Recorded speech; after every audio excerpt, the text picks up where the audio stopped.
रात गए खबर आई थी और लेट नाइट ये खबर आई थी मौलाना फजल रहमान साहब के हवाले से कि मौलाना फजल रहमान साहब का स्टेटमेंट, एक ही स्टेटमेंट को उठा के पाकिस्तान के इलेक्ट्रॉनिक मीडिया ने सबने ये खबर चला दी। और खबर ये चलाई कि मौलाना फजल रहमान साहब ये कह रहे हैं कि हमारा इत्तफाक़ राय हो गया है आईनी तरमीम पर और बिलावल के साथ बैठे हुए हैं। तो इससे सारे सुनने वालों ने या पढ़ने वालों ने आज खुद ये अज्यूम कर लिया कि मौलाना फजल रहमान साहब मान गए। ऐसा नहीं हुआ। इसके ऊपर फिर मैंने काम किया, मौलाना फजल रहमान साहब के लोगों से रब्ता किया। फिर मेरा रब्ता हुआ पाकिस्तान तहरीक इंसाफ की जानिब से। अखुनज़ादा यूसुफ ज़ई साहब जो हैं वो मौलाना फजल रहमान साहब के साथ रब्ते में रहते हैं। उन्होंने क्लेम किया कि उनकी मौलाना फजल रहमान साहब से भी बात हुई है और कामरान मुर्तज़ा साहब से भी बात हुई है। मेरी फजल रहमान साहब की पार्टी के एक बंदे से बात हुई। उसके अलावा एक दो जर्नलिस्ट जिन्होंने बड़ी सीरियस इस पर रात गए इन्वेस्टिगेशन की, उनसे भी बात हुई।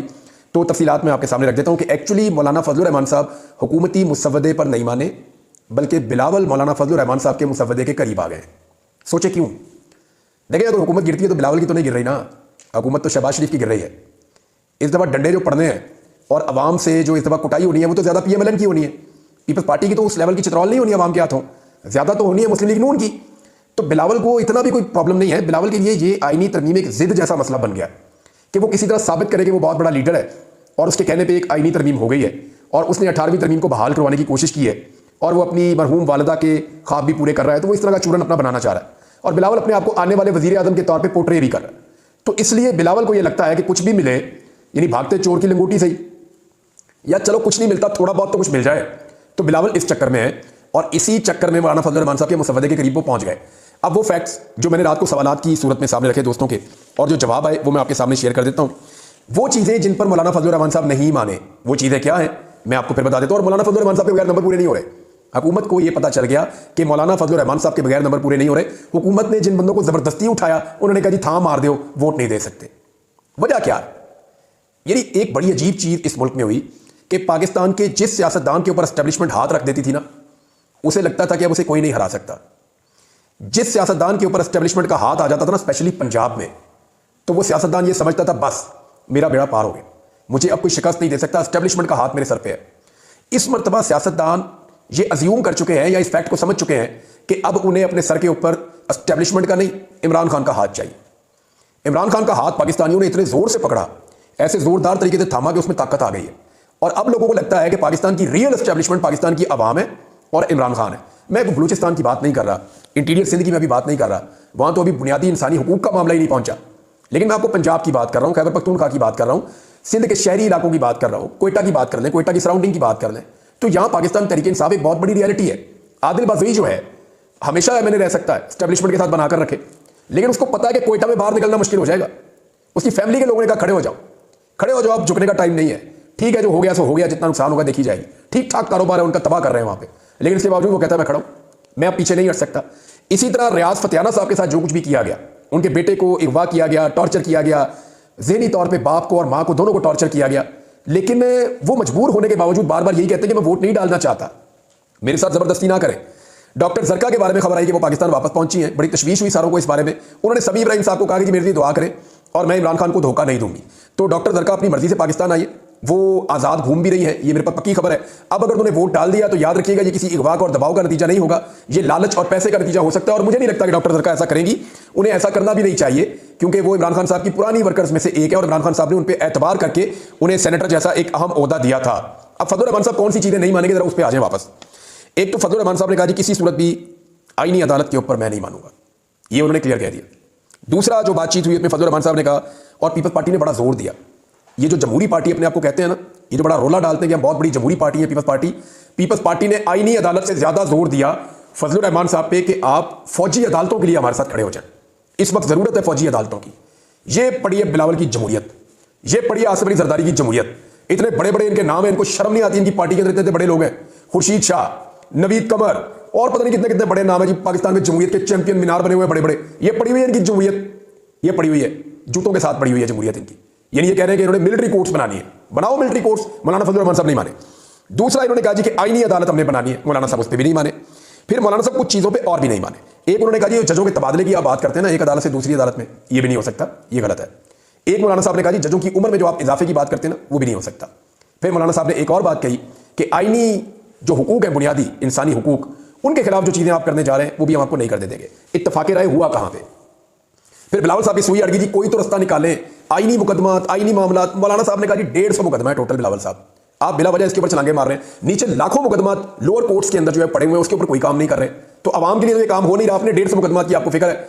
तो उस पर मौलाना साहब ने कहा जी आईनी बेंच पे आ जाते हैं। तो बिलावल ने कहा जी अगर आईनी बेंच बनाना है तो कैसा होगा, इस पर बात कर लेते हैं। तो वहां डिस्कशन शुरू हुई कि जी ऐसा कर लेते हैं कि आईनी बेंच में टॉप 5 जजेस रख देते हैं। तो बिलावल ने कहा जी, और ये नुकता ठीक है बिलावल का, देखें जो बात ठीक है वो ठीक है। बिलावल ने कहा जी देखिए टॉप 5 जजेस आप रखते हैं, हो सकता है उनमें से 1 या 2 जजों की आईनी मामलात के अंदर एक्सपर्टीज ना हो, यानी वो हो कॉन्ट्रैक्ट के या जो क्रिमिनल लॉज होते हैं उनके या किसी और चीज़ के वो एक्सपर्ट हो। तो आईनी मामलात के वो अगर एक्सपर्ट नहीं है तो फिर हम कैसे उन 5 के ऊपर इंसार करें। तो इस पर फिर बिलावल ने कहा जी कि ऐसा करते हैं, चारों सूबों से एक एक हाई कोर्ट का जज ले लेते हैं जो इन मामलात का एक्सपर्ट है और उनके ऊपर चीफ जस्टिस को बैठा के तो ये बना लेते हैं। तो इस पर कामरान मुर्तज़ा साहब की एक राय आई और उन्होंने ये कहा कि नहीं जी ये नहीं हो सकता। उसकी वजह यह है कि फिर तो ये सुप्रीम कोर्ट ऑफ पाकिस्तान का बेंच ही नहीं रहेगा, इसको फिर आप सुपीरियर बेंच नहीं कह सकते क्योंकि यहां हाई कोर्ट के जजेस आ गए। तो सुप्रीम कोर्ट के जज होने चाहिए। अब इसके ऊपर मजीद गुफ्तगू चल रही है। मौलाना फजलुर रहमान साहब ने कहा जी कि हमारा काफी हद तक इत्तफाक हुआ है। तो ये वो चीजें जिनके ऊपर इत्तफाक हुआ है और अब इसी इत्तफाक राय के लिए मौलाना साहब नवाज शरीफ को मिलने जा रहे हैं। जब मौलाना साहब से पूछा गया कि जनाब आप नवाज शरीफ के पास क्यों जा रहे हैं, उन्होंने कहा जी वो भी आना चाह रहे थे अपना मुसव्वदा लेकर, तो उस वक्त वो नहीं आए, या हालात ऐसे नहीं बने। अब हमारा मुसव्वदा है, हम लेकर नवाज शरीफ के पास जा रहे हैं कि मियां साहब ए मुसव्वदा आए बैठे इसके ऊपर बात करते हैं। दूसरी तरफ मौलाना फजलुर रहमान साहब की पार्टी ने कंफर्म किया कि उनके बंदे नहीं टूट रहे। वो 1-2 बंदे जिनका शक है, उनके अलावा बंदे नहीं टूट रहे। पाकिस्तान तहरीक इंसाफ के भी बंदे नहीं टूट रहे। इदारों के सर में दर्द हो गई है, हुकूमत और हुकूमती इदारे परेशान हो गए हैं, कभी इसको चुक कभी उसको मार कभी उसकी फैक्ट्री तोड़। वो बेचारा मुबीन आरिफ जट, उसकी फैक्ट्री के अंदर से जो रॉ मटेरियल पड़ा हुआ है वो ट्रकों में लोड करके लेकर जा रहे हैं। वीडियो चलाई हुई थी आज, नहीं हैदर पंजूता साहब ने दिखाई है। 1 हफ्ता हो गया इंतजार, पंजूता मुझे याद आ गया वो गायब है और अभी तक उनके बारे में कुछ नहीं हुआ। 1 हफ्ता हो गया है और कोई इस आदमी के बारे में बात करने को तैयार नहीं है। मैं इस इशू पे आता हूं अभी। अब आप आ जाए कि मौलाना फजलुर रहमान साहब नवाज शरीफ से भी मुलाकात करेंगे और वो कह रहे हैं मैं अपना मुसव्वदा सामने रखूंगा, तरमीम होगी तो मेरे मुसव्वदे पे होगी, नहीं तो नहीं होगी, और अगर होगी तो मुत्तफिका तौर पे होगी और सारे मिलकर करेंगे। एक सवाल यहां और पैदा हो जाता है कि ये असेंबली लेजिटिमेट असेंबली नहीं है। इस असेंबली के ऊपर जाली असेंबली का ठप्पा लगा हुआ है और इमरान खान साहब ने कहा था कि मैं इस असेंबली को तस्लीम नहीं करता, ये फार्म 47 के जाली ठप्पों के ऊपर आकर बैठे हुए। अब अगर इमरान खान साहब की जमात मिलकर इनके साथ आईनी तरमीम करती है तो इसका मतलब यह है कि वो इनको इंडोर्स कर रहे हैं, वो इनकी असेंबली को, इनकी हैसियत को तस्लीम कर रहे हैं। फजलुर रहमान साहब के लिए भी ये इशू है। मेरे ख्याल में फजलुर रहमान साहब सिर्फ टाइम गेन कर रहे हैं और उनको खेलना बहुत अच्छा आ गया है। उन्हें समझ आ गई है इस सिनेरियो में अपने आप को मैक्सिमम खबरों में कैसे रखा जा सकता है। एक मुलाकात इधर करो खबरों में आ जाओ, एक उधर करो खबरों में आ जाओ, एक सख्त बयान इनके खिलाफ दे दो खबरों में आ जाओ, एक बयान इनके खिलाफ दे दो खबरों में आ जाओ। तो फजलुर रहमान साहब सिचुएशन एंजॉय कर रहे हैं पिछले 1.5 महीने से। ये आदमी खबरों के अंदर है। फजलुर रहमान को आप खबरों से अलग नहीं कर सके और वो इसको एंजॉय कर रहे हैं, तो ठीक है, उनका हक है। पोजीशन एक ऐसी बनी हुई है, इस पोजीशन में वो बरकत निगाह है और उनको मजा आ रहा है तो उनको एंजॉय करना चाहिए। दूसरी बात जो एक और है, और ये मामला उठता है पाकिस्तान तहरीक इंसाफ के अंदर से उठा है। देखिए इमरान खान साहब से उनके मौलिज की मुलाकात नहीं करवाई गई। उनके डॉक्टर गए थे मिलने के लिए, स्पेशली उनको बाहर से बुलाया गया था, लेकिन इमरान खान साहब के लिए वो 2 दिन जेल के बाहर जाकर खड़े रहे और उनको नहीं बुलाया गया। बल्कि एक जो पिम्स से बुलाए हुए डॉक्टर हैं उनको मिलवाया गया, और ये सरकारी डॉक्टर है। जो जेल के अंदर डॉक्टर है वो भी सरकारी डॉक्टर है, जो पिम्स का डॉक्टर है वो भी सरकारी डॉक्टर है। तो जब सरकार का अपना डॉक्टर जा रहा है तो उससे आप कैसे तवक्को कर सकते हैं कि वो रिपोर्ट जो बाहर आकर दे रहा है वो बिल्कुल वही है जो न्यूट्रल रिपोर्ट होनी चाहिए। यानी नवाज शरीफ का डॉक्टर जो है वो, आप छोटी से छोटी बात होती थी, दिन में 4 दफा वो रहता ही वहां पे था जेल में। डॉक्टर अदनान याद है आपको, वो रहता ही जेल में था। मिनट बाद नवाज शरीफ की मेडिकल रिपोर्ट, मिनट बाद नवाज शरीफ की फलाह रिपोर्ट, ये मियां साहब को ये हो गया, मियां साहब का सांस रुक गया, मियां साहब की शरियानें बंद हो गई, मियां साहब की वरीदें खुल गई, मियां साहब का ये हो गया, मियां साहब के प्लेटलेट्स नीचे चले गए, मियां साहब का ब्लड प्रेशर ऊपर चला गया, अंजाइना को उनको अटैक, पता नहीं कौन कौन सी बीमारियां पाकिस्तानियों ने सुनी भी नहीं हुई। वो 40,000 किस्म की बीमारियां वो बंदा आगे बाहर गिना देता था, डॉक्टर अदनान, और वो रहता ही जेल के साथ था। वो उसको तो पूछने की जरूरत है, यूं अंदर जाता था यूं बाहर आता था रिपोर्टें लेके। अब इमरान खान का डॉक्टर 2 दिन से जेल के बाहर खड़ा है और मिलने नहीं दे रहे, ये है फर्क। और बैरिस्टर गौहर ने जो स्टेटमेंट दिया उसके ऊपर पार्टी में रद्दमल आया और आना भी था।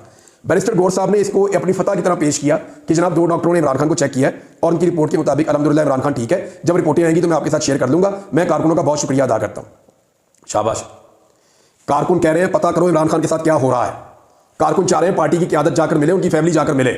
कारकुन चाह रहे हैं इमरान खान का अपना मुआलिज जाकर मिले और बताया कि जनाब सूरत हाल क्या है।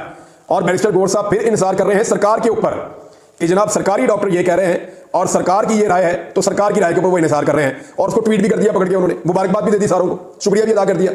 अब इस पर जो मेरे ख्याल में सबसे अच्छा रिएक्शन है ना, वो मिर्जा शहजाद अकबर साहब का है। मैं आपको पढ़ के सुना देता हूँ। शहजाद अकबर साहब कहते हैं, इंतहाई अफसोस और दुख से ये ट्वीट कर रहा हूँ बैरिस्टर साहब, आपने ये ट्वीट करके आज एस्टेब्लिशमेंट की फस्तायत और जुल्म की हमायत कर दी है। हुकूमती डॉक्टरों का मुआयना इस मुल्क में कोई हैसियत नहीं रखता। याद रखिए ऐसे ही सरकारी डॉक्टरों ने उस वक्त जनरल बाजवा की इमा पर नवाज शरीफ के प्लेटलेट्स गिरा दिए थे।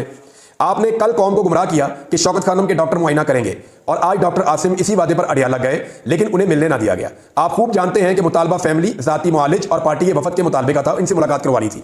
आप ये भी बात बखूबी जानते हैं कि इमरान खान का राब्ता दुनिया से मुनक़ता करने का असल मकसद जो आईनी तरमीम है उसको पास करवाना है। आप लोग किसी मैंडेट के बगैर कमेटियों में जा रहे हैं और इस सारे मकरूह खेल का हलाला कर रहे हैं।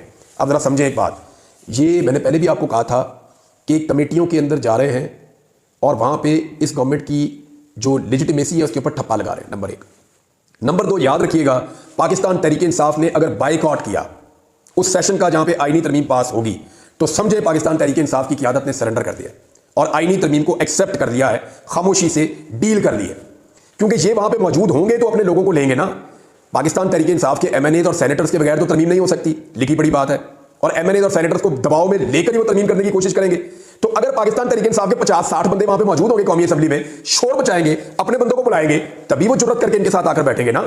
ये है वो मामला जिसकी वजह से मुझे लगता है कि जो वफादार तरीन लोग हैं, जिनके बिकने का और उनके डरने का सवाल ही पैदा नहीं होता, 50-60 लोग ऐसे हैं, 20-25 लोग हैं जो वल्नरेबल हैं, जिनके लिए परेशानियां हैं, जिनके लिए नहीं है, वो चाहे जाके 40 से ज्यादा एमएनए तो इनके खैबर पख्तूनख्वा से हैं, सारे पहुंच जाए।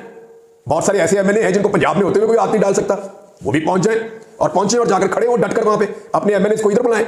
तो इस तरह इस आईनी तरमीम को रोकने में अपना रोल प्ले कर सकते हैं। अभी तक तो बंदे नहीं काबू आ रहे उनके, लेकिन एक और खबर है जो मुझे आपके साथ शेयर करनी है। आपको याद होगा इमरान खान साहब जब अमेरिका से दौरा करके आए थे और जब इंडिया ने मकबूजा कश्मीर का स्टेटस तब्दील कर दिया था, जो उनका आज़ादाना स्टेटस है उसको तब्दील किया था, तो सारे कह रहे थे इमरान खान ने सौदा कर दिया कश्मीर का, इमरान खान मोदी का यार है। अब आपको खबरें देता हूं। इमरान खान वो आदमी है जिसने उस दौर में यह कहा था कि मैं इंडिया के साथ कोई बात नहीं करूंगा कभी भी जब तक कि इंडिया रिवर्स नहीं करता अपने जुल्म को। जो जुल्म इंडिया ने किया है कश्मीरियों के साथ, जब तक उस जुल्म का खात्मा नहीं होता तब तक मैं इंडिया के साथ बात नहीं करूंगा। जनरल बाजवा उस वक्त सहाफियों को बुलाकर यह कहते थे कि जनाब इंडिया के साथ बात भी करनी चाहिए, तिजारत भी करनी चाहिए, मामला को आगे भी बढ़ाना चाहिए, उनके साथ दोस्ताना ताल्लुकात रखने चाहिए, कश्मीर को फिलहाल भूल जाएं। ये जनरल बाजवा ने मेरी मौजूदगी में भी कहा था, मेरी मौजूदगी में कहा था। इस पर मैंने जनरल बाजवा साहब को यह कहा भी था, मैंने कहा ये बात करके तो मैं अपने घर नहीं जा सकता, मेरे घर वाले ही मुझे मार देंगे। बाजवा साहब, आपने 70 साल में एक और चूरन बेचा, अब आप कह रहे हैं हम दूसरा चूरन जाके कौम को बेच दें, तो सर ऐसे तो नहीं हो सकता ना। मैंने इसके ऊपर वहां पर एतराज भी किया था। अब जनरल बाजवा ने भी ये बताया, और जनरल बाजवा ये करना चाहते थे। एक स्टोरी हामिद मीर साहब की भी आई हुई है और उसकी मैं तस्दीक करता हूं कि ये मोदी को पाकिस्तान में लाना चाह रहे थे, इमरान खान साहब ने और शाह महमूद कुरैशी ने मुखालफत कर दी थी। अब आप ये देखें कि जनरल बाजवा का मौकिफ बिलावल और नवाज शरीफ से कितना मैच करता है।